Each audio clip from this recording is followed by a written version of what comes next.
Hey guys, in this video, I will show you how to add Adblock on Google Chrome. Alright, so let's begin with the video. First, open a new Google Chrome browser window. Then, search for the Chrome Web Store. Click on the top result to open the official Chrome Web Store website.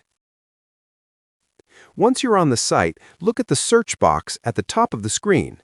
Type Adblock as one word and press Enter.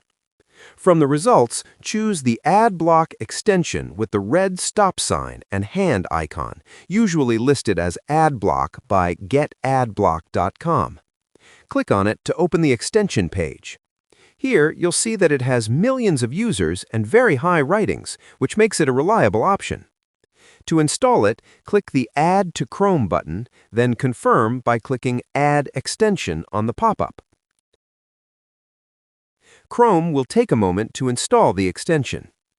Once the installation is complete, Adblock will be added to your browser and may open a new tab explaining its features if you purchase Premium plan. You can close this page if you want, as the free version works perfectly fine. To make sure Adblock is active, go to the top right corner of Chrome and click the puzzle-shaped Extensions icon. You should see Adblock listed there, which means it's ready to use.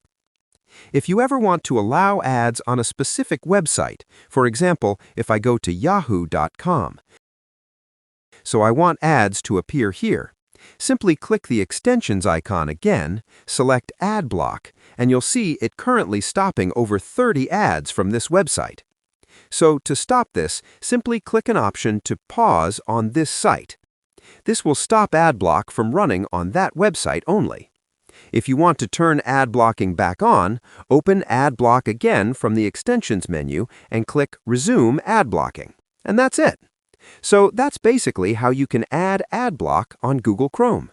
So that's all for this video. See you in the next one. Thanks.